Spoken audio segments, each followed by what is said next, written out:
បាទនេះខាងអគ្គនាយកក្រុមហ៊ុនជីធម្មជាតិកសិករណាណូក៏ចុះមកមើលដំណាំស្រូវឬក៏ស្រែរបស់ពុកម៉ែបងប្អូនផ្ទាល់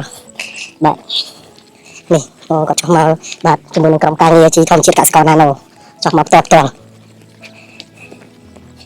បាទក៏ចុះមកផ្ទាល់អញ្ចឹងពុកម៉ែបងប្អូនបាទដែលគាត់មានចំណងខាងកសិកម្មអីផ្សេងចុះមកបាទអាចតាក់ទងជាមួយនឹងខាងអគ្គនាយកក្រុមហ៊ុនផ្ទាល់បាទខ្ញុំមកដល់កន្លែង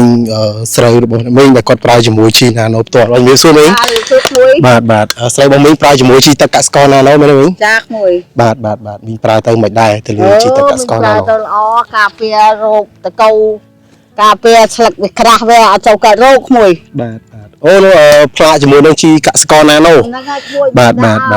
អោយដាក់ឲ្យគេមើលបាទប្រើជាមួយជីណាណូអញ្ចឹងមីងប្រើជាមួយណាណូហ្នឹងប្រហែលឆ្នាំហើយមីងមិញប្រើ 4-5 ឆ្នាំហើយក្មួយ 4-5 ឆ្នាំហើយមីងប្រើទៅមិនដែរទិន្នផលឬមួយក៏អត្ថប្រយោជន៍វាផ្សេងអត្ថប្រយោជន៍វាល្អបានទិន្នផលខ្ពស់បាទបានទិន្នផលខ្ពស់ហើយមានសារល្អិតមានអីមកផ្លាញអត់អត់សូវវាការពារ 80% អូនអូអញ្ចឹងចំណេញជាមួយថ្នាំសារល្អិតហើយមានប្រើជាមួយនឹងថ្នាំជំនួយផ្សេងមានប្រើនៅស្រូវយើងនេះ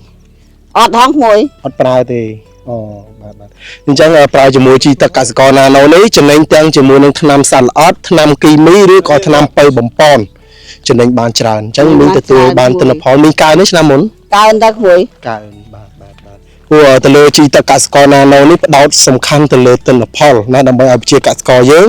ប្រើជាមួយជីទឹកកសិករនេះកើនទិន្នផលបានខ្ពស់ហើយចំណាយអស់តិចមែនតើបាទអញ្ចឹងអរគុណច្រើននេះបាទអរគុណបាទតើគ្រូយើងអាចទៅមើលជាមួយនឹងផ្លាកខាងក្រុមហ៊ុនជីធម្មជាតិកសិករណាណូបានអ្នកមីងគាត់ប្រើមិញនេះ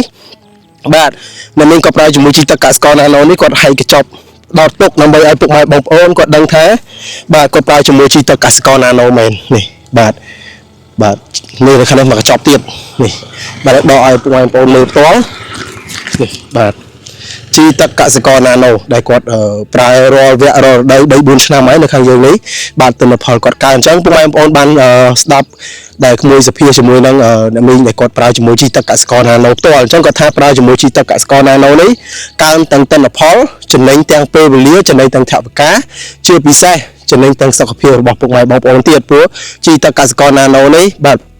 វាជាជីធម្មជាតិណាបាទផ្ដោតសំខាន់ទៅលើសុខភាពនិងទិន្នផលរបស់ពុកម៉ែបងប្អូនបាទអញ្ចឹងអរគុណច្រើនអរគុណពុកម៉ែបងប្អូនដែលបានចូលទស្សនាវីដេអូរបស់ខាងក្រុមហ៊ុនជីធម្មជាតិកសិករណាណូចា៎ពុកម៉ែបងប្អូនដែលគាត់មានចំណូលខាងកសិកម្មផ្សេងពុកម៉ែបងប្អូនអាចតាក់ទងតាមលេខទូរស័ព្ទនៅខាងក្រោមវីដេអូនេះក៏បាន